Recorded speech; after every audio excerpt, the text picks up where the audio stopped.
What's up, everybody? It is me. I am back with this week's video, and I wanted to give you guys something that has been a question that's been asked quite a bit as of late, as I've kind of put myself out there, started my online coaching and things like that.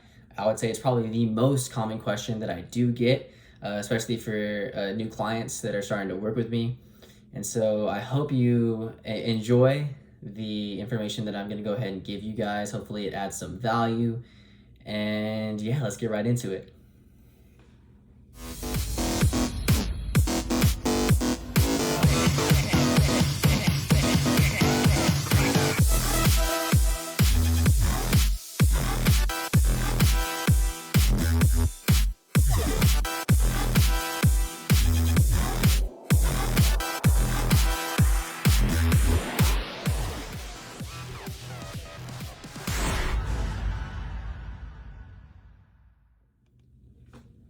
So the number one question that is asked of me is, what supplements do I need to take to A, lose weight, B, get jacked, C, anything in general? Supplements have to be the answer, right? And it is no. I feel like everyone was expecting me to say no, obviously, because supplements are meant to do just that. They're meant to supplement what you are doing with your nutrition and your training. And I have come up with 4 supplements that I would actually recommend to a majority of my clients. I'm gonna go over what those are, why I recommend them, if I use them personally, or why I use them personally, because I use all the ones I'm gonna recommend, obviously, and misconceptions behind a few of those products. So let's get right into it. The first product that I recommend to a majority of my clients is protein.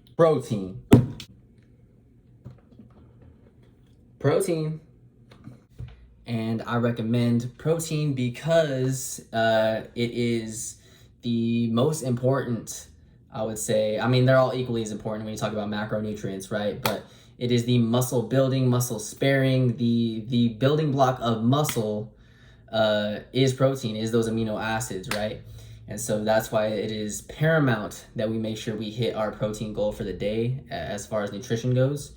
I use it clearly based on what you guys just saw in my diet, because right now my diet consists of 225 grams or thereabouts of protein on my normal days, and that comes by way of 2 servings of protein. So in my cereal, you guys know I'm hashtag Team Cereal Gains.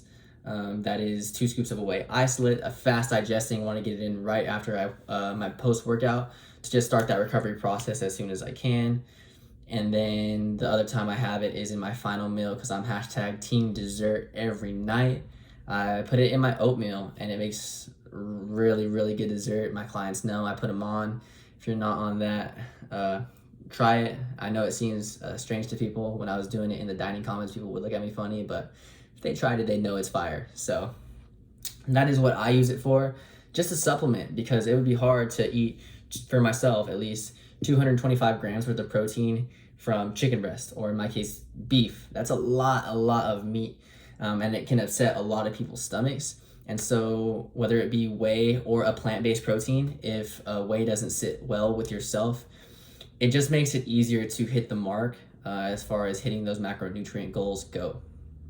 Misconceptions when it comes to protein is that a couple protein shakes a day and you're going to get super bulky. It's gonna make you bulk up, or it automatically adds size to you when you hop on protein. Not the case. If it was, I would already be well over 200 pounds. Unfortunately, that's not how it works. But I wouldn't say unfortunately, because I love the process. But that is a misconception that we can toss out the window. The reason why I recommend it to a lot of people is just because it makes things easier getting it in throughout the day, whether you just want to do a shake, blend it up with oats, peanut butter, make like a meal replacement shake, whatever it may be. Just hitting those protein numbers comes a lot easier when you can supplement with something that's drinkable or mixable, things of that nature that don't have to be necessarily like eggs, meat. People say nuts is a protein source. I don't really like it because it's more of a fat source for me, but you get the point. It makes things easier on yourself, right? Number 2, as far as supplements that I would recommend to a majority of people, this guy. This is a pre-workout, but I'm using it kind of to talk about caffeine, just in general. People are gonna be like, oh my god, you recommend caffeine? I thought caffeine was bad. So caffeine in excess is absolutely not very good. It is a central nervous system stimulant, and so too much of it is bad, especially too much of it in the evening. Then you can't sleep, and sleep is extremely important for your recovery. But I would say caffeine is important in the fact that because it is a stimulant, what it can do is... Hi guys! No, I need a pencil. Sorry Okay. to interrupt this blooper. Hold on, here we go. Brief intermission done. Sorry about that, guys. What I was saying about caffeine, though, is that it is a central nervous system stimulant. So obviously you're going to have that increased alertness, increased kind of like go get it attitude from that. There is evidence showing the vasoconstrictive nature of caffeine, meaning that it is going to narrow your blood vessels, which is going to restrict blood flow. And by restricting blood flow, you thereby restrict the nutrient delivery, or kind of impair. You don't restrict it completely, but it is impaired. So that is a drawback of that. However, I can say anecdotally, from my personal use, I do consume caffeine. I have coffee in the morning and I use a pre-workout. My pre-workout is coupled with obviously plenty of other ingredients that have vasodilating properties to combat that vasoconstriction, and pumps are super. So I would say the pros heavily outweigh the cons from a performance standpoint. I would say I don't go by this. I know it is very beneficial to take breaks from caffeine, not only to kind of like reset your tolerance, but just to like stop beating the central nervous system, because that repetitive kind of ingestion of caffeine can take a toll over time on your CNS. So if you can, if you're not a crackhead like me, and you're not addicted to caffeine, take a break every now and then. Take a couple weeks on of using pre-workout, and then a couple weeks off, or 1 week off, 2 weeks on, 1 week off, whatever you can to kind of reset, get the adrenals like back in check, because I think my adrenals are fried. But one day I'll work on it, I promise. But yes, caffeine, sorry, I'm kind of everywhere right now, guys.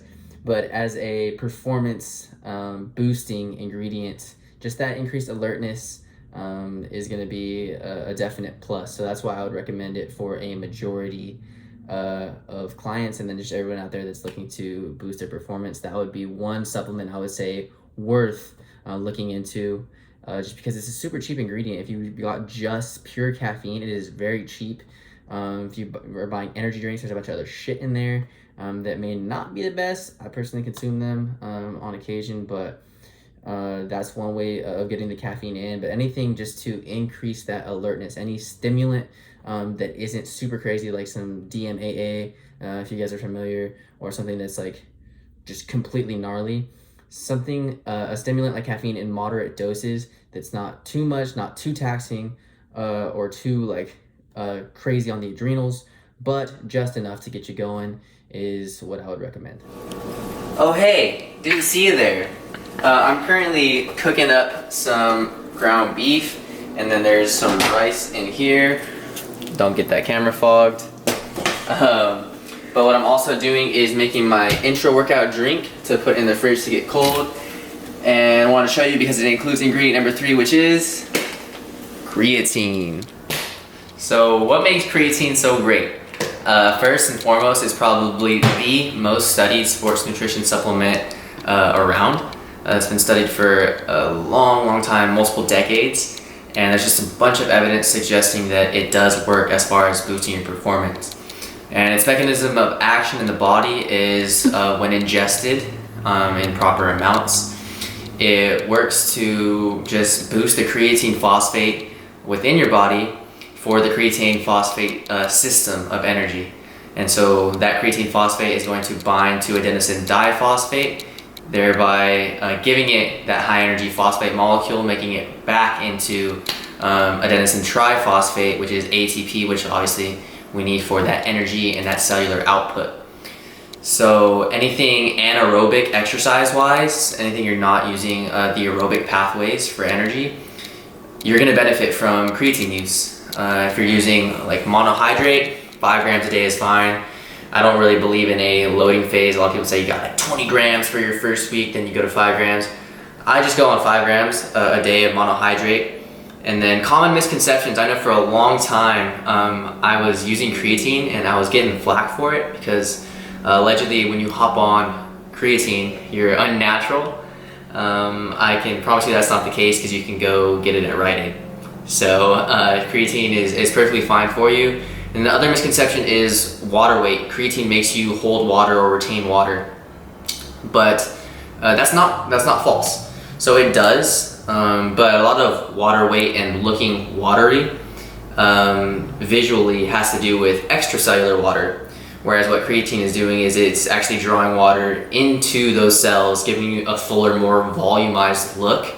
And so intracellular water is good, extracellular water not good. Creatine does the first, not the second. So creatine is good if you are looking to boost performance, and that's just a couple tidbits on why I personally take it and why I would recommend it for a vast majority of people.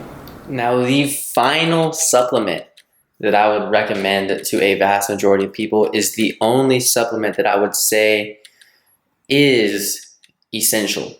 Just one.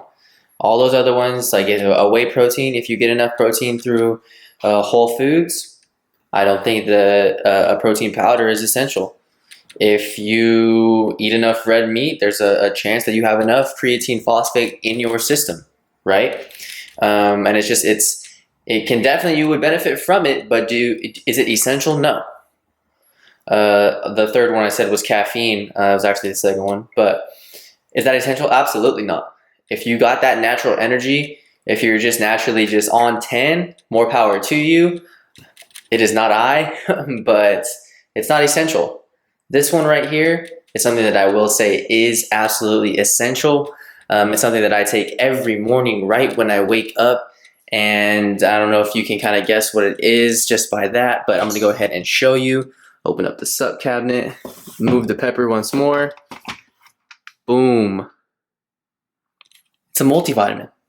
That is literally Kirkland brand from Costco, but it's comprehensive and it's a good all-around multi, and that is the one thing that I will say is 100% absolutely essential, because I don't know if there is a diet on this planet that is going to give you 100% of your, not RDA, but your body's needs for all micronutrients. It's one thing to hit your macros on a daily basis, but I hit my macros without eating a single vegetable every day. That's why I personally have to supplement with a greens powder, and I have to make sure I'm on top of taking my multivitamin, my omega-3s, things like that, because they supplement what I lack in my nutrition, because my nutrition is catered to my goals. But your health, your overall health and well-being is so much more important than your performance in the gym.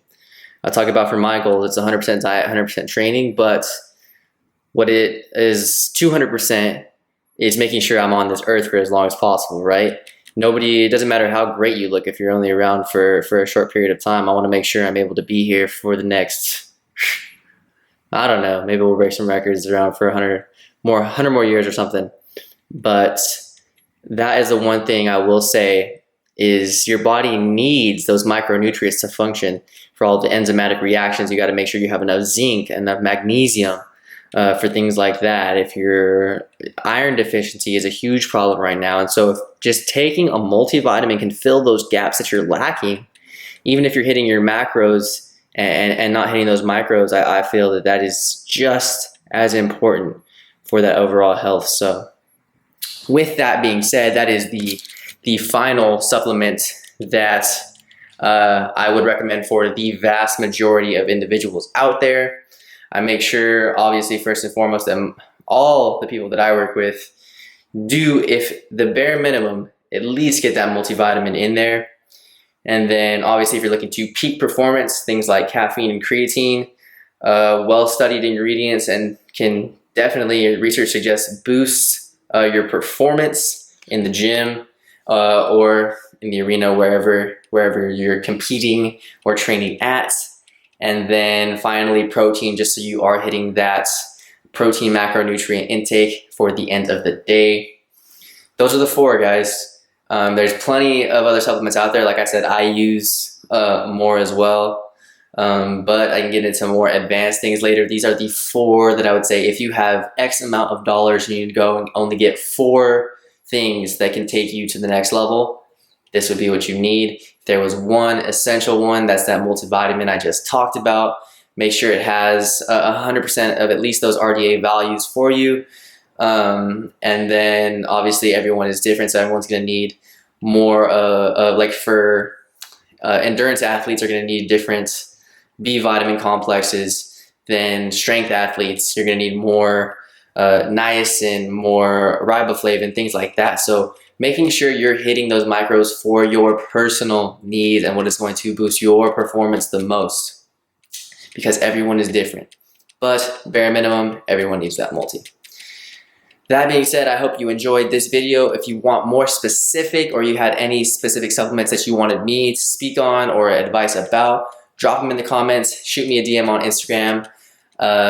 Yeah, so hopefully I answered a few of your guys' questions, added some value, and I will see you next week.